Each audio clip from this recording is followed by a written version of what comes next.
On est venu s'enfoncer dans les montagnes de Kabylie. Il est fort. Il est très fort. Le premier couscous kabyle. Dans quel état je vais finir avec ça? Ça attaque là, hein. Comme le temps. Comme le temps. Je peux pas quitter Bénienne. Qu'est-ce qu'on a besoin de plus quand on habite ici?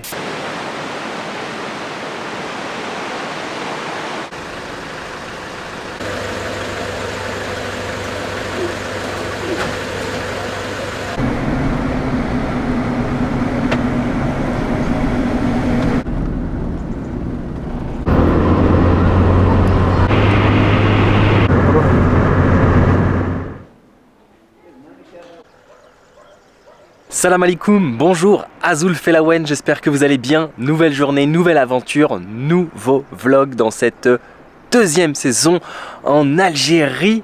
Je viens d'arriver, regardez derrière moi, non pas en Suisse, non pas en Argentine, on est toujours en Algérie, on est en Kabylie, en direct d'un petit village. Mais avant de tout vous expliquer, permettez-moi de me présenter pour celles et ceux qui ne me connaissent pas. Je m'appelle Ben et nous sommes en direct de l'Algérie chaque jour sur ma chaîne YouTube, car oui, je poste une vidéo par jour en direct de l'Algérie. Alors bien évidemment, quand les réseaux me le permettent, parce que c'est pas toujours facile entre les connexions internet, la 4G, etc. Mais j'essaie de faire de mon mieux pour poster une vidéo par jour en tout cas. Donc comme je vous ai dit dans la toute première vidéo, ne m'en veuillez pas si parfois ça peut arriver qu'un jour ou deux, malheureusement je ne poste pas, c'est pas de ma faute, les épisodes sont prêts. Mais j'essaye de faire au mieux.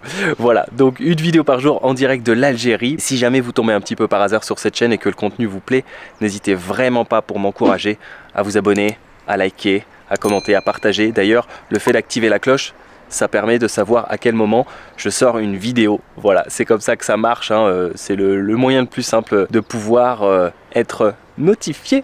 Et puis comment suivre en live mes aventures comme si vous y étiez toujours bien avant mes vidéos YouTube. Ça se passe sur mon compte Instagram Ben & Co et aussi sur mon compte TikTok Ben & Co. Dessus je poste plein de contenu qui vient compléter et enrichir le contenu YouTube. Je vous fais le topo très rapide. Donc ce matin j'ai quitté Tizirt. Ça n'a pas été très compliqué pour venir là où je suis.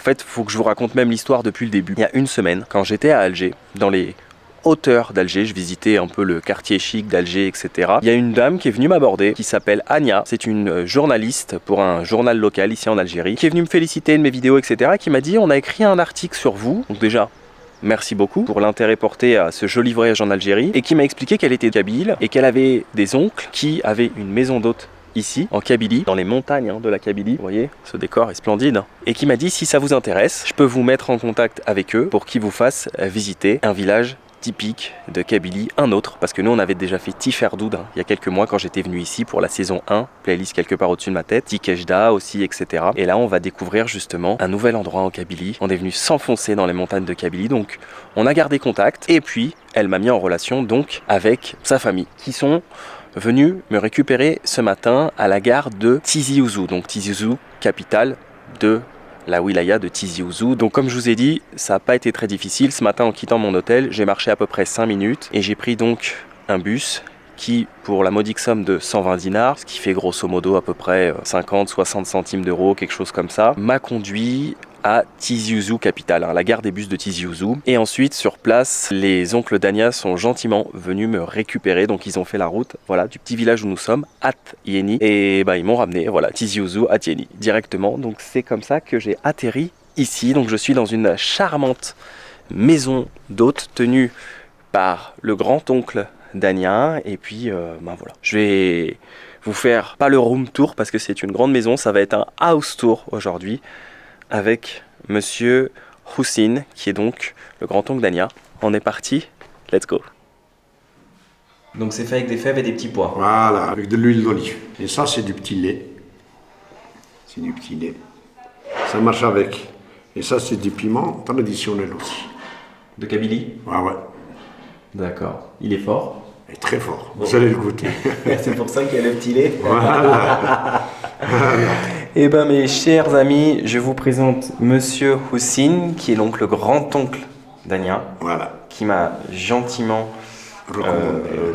proposé de venir découvrir son village. Avant de vous faire le house tour, on va d'abord manger parce qu'il est presque 15h. Je sais même plus d'ailleurs quelle heure il est. Je suis complètement déphasé, ouais c'est ça. Et donc j'ai le droit déjà à un joli accueil, merci. Je vous en Tanmirt. prie, pas de souci. Et en plus, dans cette charmante maison. Regardez-moi, c'est très joli. Et j'ai le droit à un bel accueil puisqu'on a le couscous. C'est le couscous kabyle? Voilà. Ah, enfin, on en a tant parlé. Voilà. J'imagine qu'il n'y en a pas qu'un, il y en a plusieurs des couscous kabyles. Non, on prépare généralement presque 8 sortes de couscous. 8 sortes de 8 couscous. sortes de couscous, ouais. D'accord. C'est joli, hein, avec les fameuses robes kabyles derrière.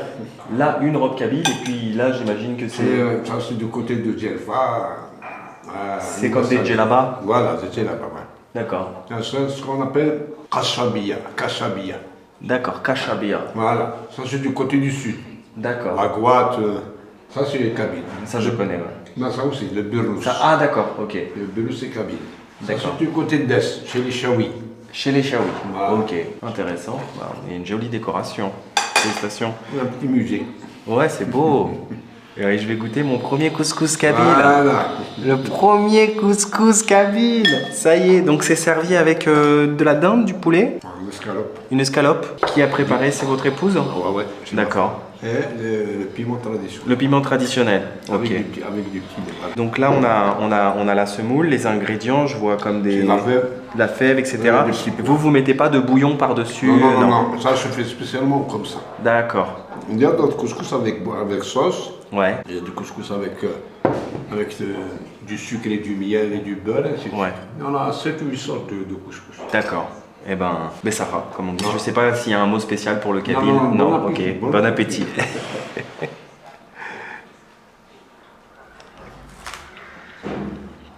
C'est très bon. Ah ouais.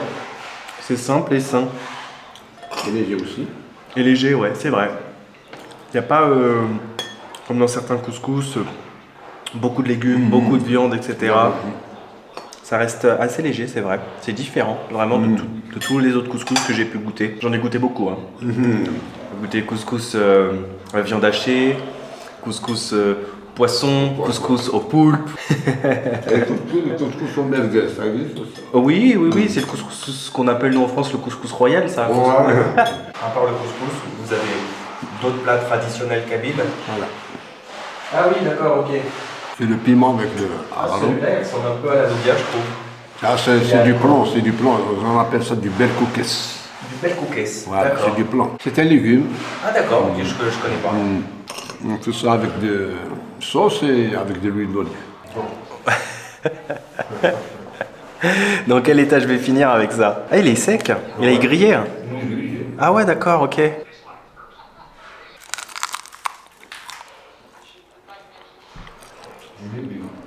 Oh la vache. Ça attaque là. Hein. Ouais. Ouais, je vais prendre un peu de semoule et... Ah ouais. Ah ouais, il est bon, il est grillé, mais alors... Il est puissant. Mais c'est pas aussi mal que le traditionnel du piment. Ouais. C'est pas mal. Bon, mais je pense que je le goûterai pas le traditionnel. Hein. Ouais, il est costaud. Hein.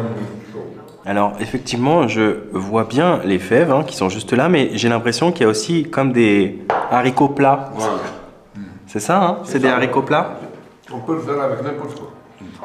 C'est vachement sain hein, comme couscous. Hein. Vous êtes né dans ce village? Ouais. J'ai vécu à Alger Mais vous avez vécu à Alger. Combien de temps? une cinquantaine d'années. Une cinquantaine d'années. Avant d'ouvrir cette maison d'hôte, qu'est-ce que vous faisiez à Alger? J'avais toujours une agence de voyage. Ah, toujours dans le... D'accord, Dans le tourisme. toujours dans le tourisme. Oui. D'accord. J'ai 22-23 ans d'expérience. Ah ouais. J'imagine que la Kabylie, vous la connaissez comme votre poche. C'est pour ça que ce voyage-là s'est inspiré de mon expérience touristique. Là. D'accord. Finalement, mis à part les personnes qui ont des origines kabyles à travers le monde et qui reviennent ici souvent pour voir de la famille, etc., la culture kabyle, c'est une culture qui est un peu méconnue au final du grand public. C'est sûr. C'est une culture ancestrale, donc Oui. elle risque pas de disparaître. D'accord. C'est très équilibré comme repas. Hein. On n'a pas de gâteau sucré. Non. Là, c'est vraiment... Et c'est des fruits, j'imagine, d'ici. La bouffe ici, elle est saine. Ouais. Je suppose que le lait, c'est du lait. Du petit lait. C'est du petit lait, mais c'est d'ici. C'est d'ici, ouais. Ouais. On est à 900 mètres d'altitude. On est à 900 mètres d'altitude ici, ok. Donc le village le plus haut, je l'ai su il y a quelques mois quand je suis venu, c'est Tiferdoud, le plus haut. C'est Tiferdoud. Il y a aussi Farhounet. Je suppose que c'est de l'artisanat qui est fabriqué ici. Ouais, c'est chez nous là. C'est des artisans qui font de la poterie, de la céramique berbère. C'est très joli.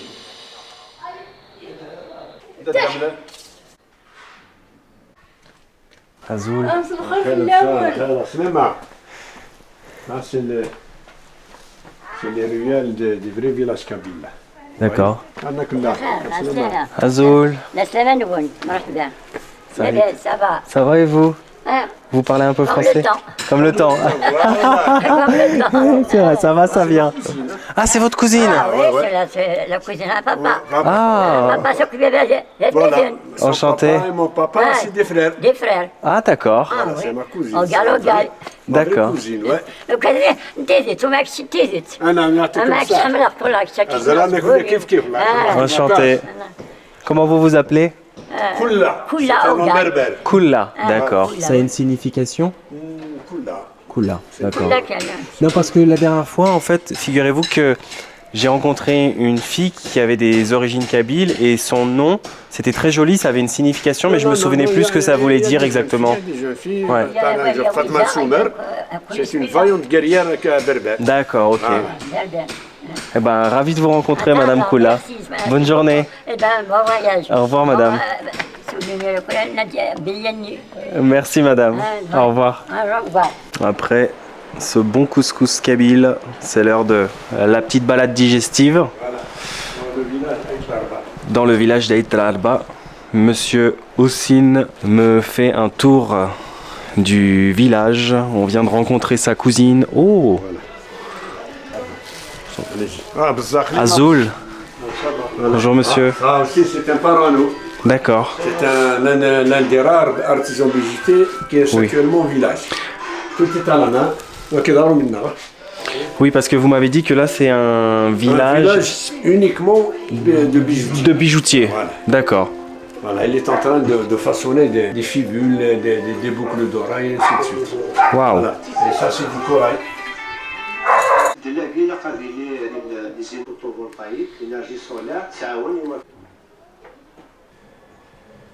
De loin, tu vois, c'est une araignée.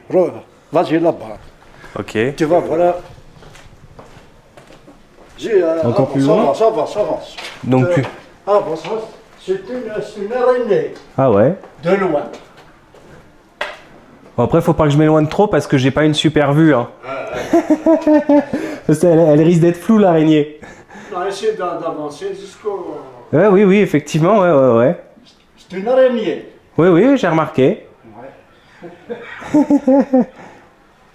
C'est vous qui avez fait ça? Non. C'est des dessinateurs bénévoles. D'accord. C'est beau, hein. J'aime bien les villages parce que ça me fait penser à Tiferdoud. Quand j'étais parti à Tiferdoud, c'est très coloré, c'est très beau. Et c'est très propre. C'est aussi. très propre, oui. Hein, parce c'est que propre, d'après oui. ce que j'ai compris, chaque année, Oui, chaque année. vous vous battez pour Enfin, battez, entre guillemets, hein, vous m'avez compris, mais Oui. en tout cas, vous faites la compétition pour le village le plus propre à chaque fois de Kabylie. Voilà. D'accord. Voilà. Et d'après ce que j'ai compris, celui-ci est monté sur le podium, il a été 3e. Troisième, oui, l'autre village là. D'accord. Troisième. 3e, ok. Merci, monsieur. Peut-être celui-là, peut-être il va être premier. Peut-être. Alors, qu'est-ce qu'il faut faire de plus pour être premier? Parce qu'il y a beaucoup de travaux. D'accord. Ok. Beaucoup de travaux. Ok. Voilà. Merci, monsieur. Merci. Au revoir. Au revoir. Atieni, c'est le nom de la commune. La commune, Comme vous m'avez Aït al-Arba, c'est un village parmi les 7. D'accord. Il y a 7 villages. D'accord. Là, ce village, il est renommé pour ses bijoux kabyles, les berbères. Ils sont fabriqués spécialement dans ce village. C'est pour ça qu'il est renommé. Il y a d'autres villages qui sont renommés, comme le village d'Aït Hassan actuellement. C'est un village touristique par excellence. Il y a d'autres villages, chacun sa spécialité. Chaque village a sa spécialité. Voilà, mais Aït al-Arba, il est spécialisé dans la fabrication de bijoux kabyles. Là, c'est une sorte de Taj Mahal. Azoul Felawen. Azoul Felawen. Comme ça, des hommes, des femmes achètent des bijoux et les revendent. C'est des sortes de courtiers. D'accord. Donc il y a tout un mécanisme qui favorise l'écoulement en dehors des structures étatiques ou autres. Il y avait une chaîne, voilà. Et puis ça revêt un caractère symbolique. Le bijou revêt un caractère symbolique pour les mariages, etc. Donc pour la dot, etc. Donc une femme qui se marie. Les Kabyles sont beaucoup attachés à l'argent, à l'inverse d'autres régions où ils sont plus portés sur l'or, par exemple. Donc il y a une valeur symbolique, une éthique, etc. Et puis des souvenirs, quand il y avait des touristes, ils venaient, des touristes, des coopérants. Il y avait aussi des coopérants. À un moment donné, il y avait des structures comme la Diag, des trucs allemands, bulgares, etc. Il y avait des grandes sociétés qui venaient, qui travaillaient, donc ces personnels venaient acheter des bijoux. Comment s'est transmis le savoir-faire? C'est de père en fils, de génération? Oui, le savoir-faire, c'est transmission de père en fils. D'accord. Des familles, qui étaient précurseurs. Je dirais même, on ne doit pas le dire, mais on va le dire, que presque ça cachait un peu. On essayait d'une transmission dans la famille, etc. Après, quand il y a eu l'apprentissage, donc l'État autorise des apprentis vers les ateliers et la formation professionnelle. Et c'est comme ça que le métier s'est transmis. Et aussi, il y avait un apport d'une main-d'œuvre extérieure. Des gens en dehors de la commune venaient travailler chez des bijoutiers. Et ces gens-là, au retour chez eux, comme Bogny, Freha ou d'autres régions, sont installés à leur compte. Voilà, donc il y a une transmission qui s'est faite.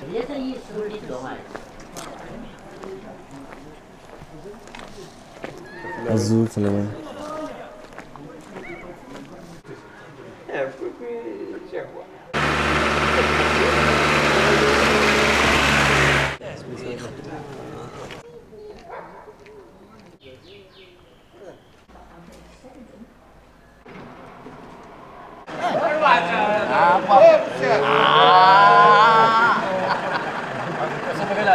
Azul Felawen.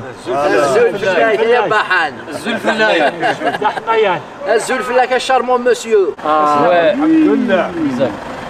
C'est dans le cœur. Ah, ça y est, c'est bon. Oui, Yaska. Chaque fois, Non, mais tu Yaska. Asiani. Asiani. Chaque fois, on fait quelque chose, c'est pour Asiani. C'est pour Asiani. À la main.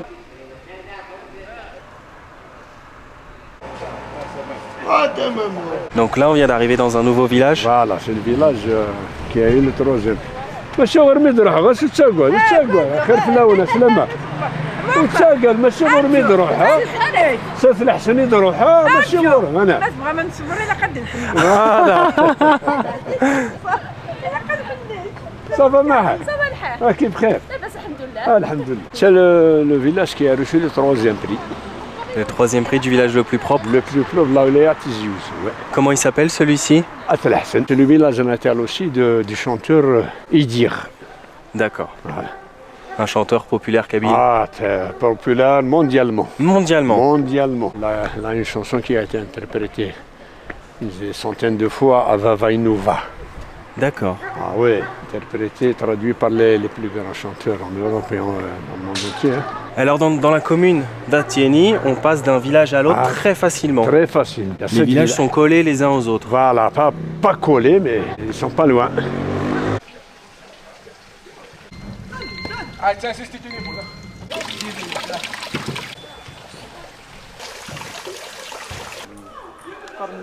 Donc ça, c'est typique de chaque village, c'est l'endroit où les chefs se réunissaient pour prendre des décisions, c'est ça hein? C'est comme ça le village. Oui, j'avais vu la même chose aussi quand j'étais allé à Tiferdoud.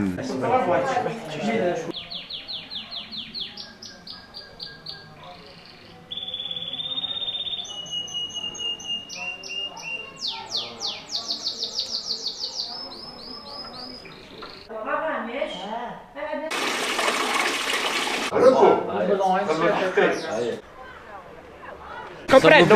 Il va en 30 secondes, il très, très comprend. bon. Ah oui, C'est joli. comment se fait-il que nous autres... Oh, le français, tout le temps. Oui, ouais. Oui, oui, on va là. Ça va. Ah ouais. J'essaye de m'améliorer un peu tous les jours en apprenant quelques mots. Quelques mots, oui. Ouais, de faire des efforts. Est-ce que vous verriez vivre dans un autre endroit au monde qu'ici? Non, je peux pas quitter Benin. C'est dans... Ça n'est pas bien. Ouais, c'est vraiment dans votre sang. Voilà. Je me sens pas bien dans ma peau. Il y a l'air pur, Ouais, c'est Hein? vrai. c'est tranquille.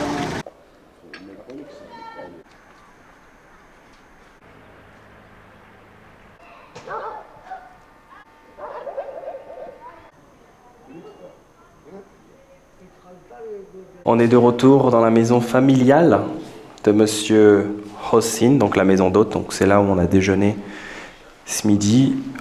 On n'a pas pu vous la montrer directement après le repas parce qu'il préférait qu'on sorte justement aller explorer les villages de la commune car la tombée de la nuit allait s'approcher. Donc le mieux c'était justement d'aller explorer avant que la nuit arrive. Moi je vous suis, c'est vous qui me guidez, cher monsieur, pour le tour de votre maison. Donc c'est une maison sur 3 étages, hein, c'est ça? 3 étages, c'est une maison familiale. C'est réservé uniquement aux familles et aux groupes. C'est une maison qui a été bâtie par Par le père. par votre père. Ok. oui. Donc là, c'est une pièce commune. Voilà, une pièce commune. C'est vraiment joli, hein. Ah ouais. Avec des chambres de part et d'autre, j'imagine. Ça, c'est une des chambres. Ah oui, C'est pour 4 personnes. il y a de la place, hein. Ah, pour 4 personnes, voilà. Magnifique. Voilà. Et cet étage, quand on a des groupes, généralement on le réserve pour les femmes. D'accord, Les hommes, soit les hommes ici, les femmes en haut, soit les femmes en haut, les hommes ici. d'accord. Il y a 2 étages, chaque étage avec le... Entendu. Voilà. Elle est jolie la décoration, c'est vous qui avez fait tout c'est ça dans un concept traditionnel. dans un concept très... Voilà, on a voulu rester dans le traditionnel.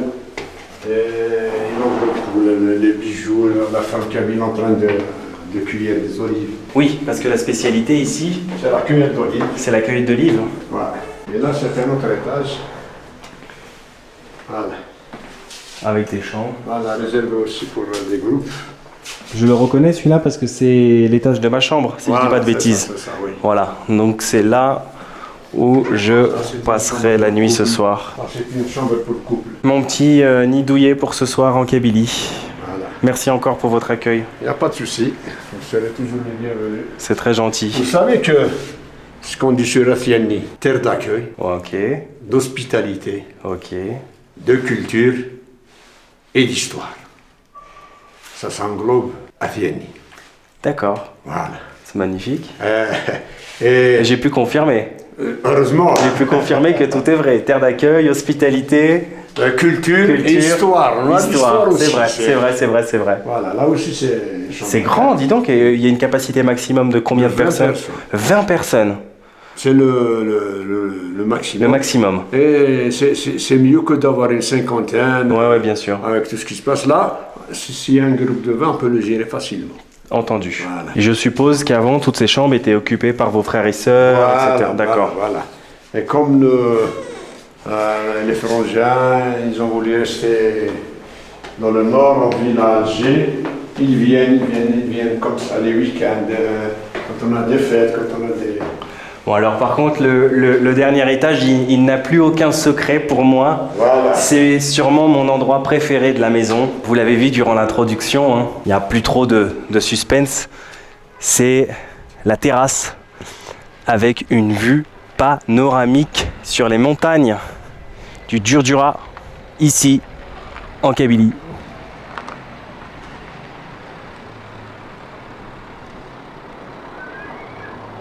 Et nous, quand nous étions venus la première fois avec Yanis, Zizou et Lies, on avait exploré la partie qui est de l'autre côté, avec Tikejda. D'ailleurs, c'est Monsieur Hossin qui m'a dit que ce qu'on voit en face, c'est un des endroits qu'on avait visité aussi, c'est la main du Juif, la fameuse montagne en relief. Et puis là, regardez-moi ça, les belles couleurs de fin de journée, si c'est pas magnifique.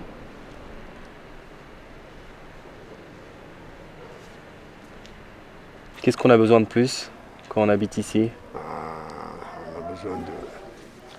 C'est-à-dire, ici en Kabylie, surtout là chez nous, dans les villages, ce qui est le plus important, c'est la paix morale. On a la paix morale et la paix physique. C'est-à-dire on est tranquille, on mange bien, on dort bien, tous les problèmes qu'on a eu dans les grandes villes là où on habitait, eh ben, en Kabylie, on ne les retrouve pas. Surtout dans les villages, je parle du village. Hein. C'est la tranquillité, la zénitude. Tout est bon. On a tous les moyens. On a le gaz de ville, on a l'internet, on a le goudron jusqu'à la maison. On a tout ce qu'il faut. On ne s'en plaint pas, au contraire. On est des privilégiés. Puis finalement, comme on dit, hein, celui qui se contente de peu ne manque de rien. Ah, heureusement, bien dit, oui. Ah, vous voyez là, avec l'air pur, l'oxygène, là, c'est magnifique. Ce qui est incroyable, c'est que hier, j'ai dormi face à la mer. J'avais une chambre face à la mer à Tixirt. Et ce soir, je vais dormir face aux montagnes. Face au Djurdjura. Le Djurdjura. Voilà, c'est l'oxygénation totale avec l'air pur. Là. Et là, on a ni sirène, ni le bruit des enfants, ni le bruit d'une voiture, tout est calme. C'est le calme plat.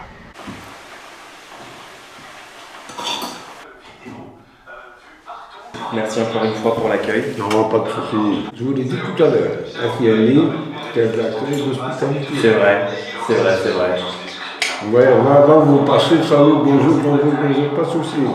C'est vrai que n'empêche en Kabylie, c'est tellement francophone, et je l'ai même remarqué avec toutes les personnes dans la rue avec qui j'ai discuté qui parlent parfaitement français. Vous regardez la télévision en français, que j'ai l'impression finalement d'être un peu en France, mais tout en étant en Kabylie, quoi. C'est fou. Il n'y a que le lieu qui change. Ouais. Et la culture, bien évidemment. Une excellente journée, une de plus, dans cette deuxième saison en Algérie. Fin de journée, fin d'épisode. J'espère que vous avez passé un agréable moment en ma compagnie. Alors dans la lignée de ce qu'on avait fait il y a quelques mois, lorsque nous avions exploré quelques endroits de la Kabylie, je suis très content d'être revenu ici en Kabylie pour découvrir une nouvelle partie, de nouveaux villages. Ça s'est vraiment décidé sur le fil, hein. C'était pas prévu. Moi, j'avais envie de retourner ici, mais c'est pas une partie, on va dire, qui est facilement faisable quand on n'est pas véhiculé, parce que bon, bah vous l'avez vu, hein, c'est des petits villages qui sont isolés dans les montagnes, etc. Il faut connaître. C'est vrai que c'est mieux de venir avec quelqu'un, surtout comme moi quand on est vidéaste, qui connaît un peu le terrain et surtout qui connaît aussi les villageois, etc. Parce que tout le monde ne peut pas être forcément réceptif à la caméra. Ce sont des gens qui sont très gentils, hein, les Kabyles ici dans les villages. Mais quand ils ne connaissent pas, certains peuvent être un peu méfiants parfois. Alors que là, en étant avec un doyen de la commune, il n'y avait aucun problème. Bien au contraire. J'étais plus que bienvenu partout, quoi. Et les gens étaient adorables. Donc je suis très content d'avoir fait la visite de la commune. Hein. On n'a pas fait tous les villages d'Astieni, mais on a fait 2-3 villages qui étaient mitoyens.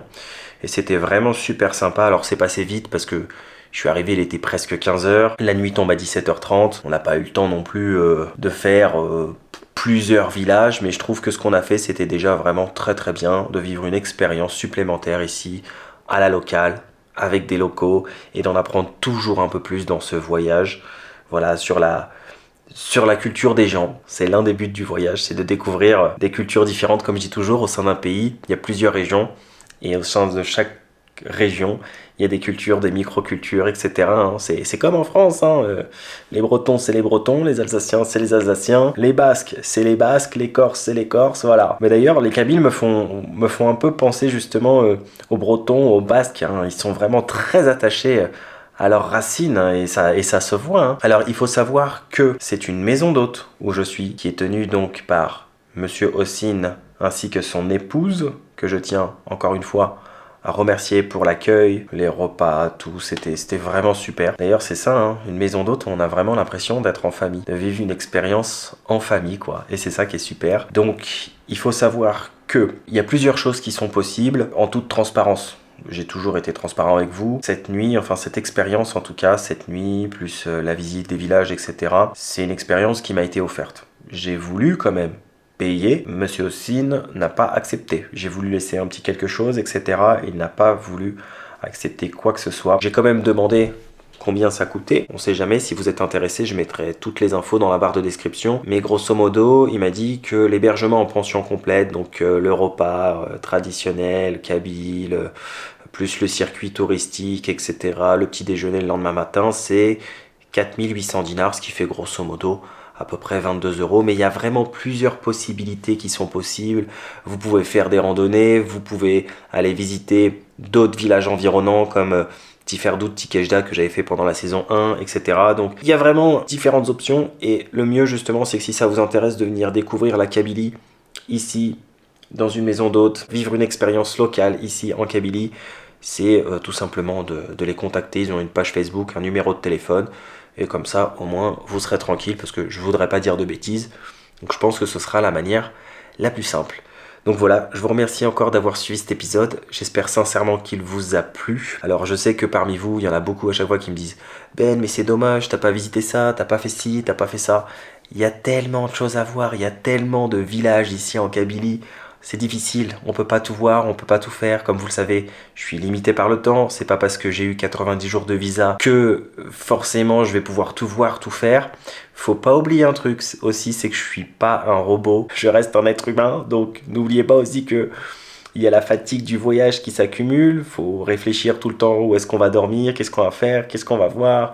Mais il faut pas oublier que si pour vous proposer ces belles vidéos, moi souvent je me couche aux alentours de 2-3 heures du matin et le lendemain, paf, rebelote, exploration, etc. Donc forcément, à un moment la fatigue s'accumule et je peux pas toujours être au taquet et voilà, faire tout comme un robot. C'est pas possible, c'est pas ça le voyage. Le but c'est aussi de prendre son temps et de kiffer en même temps.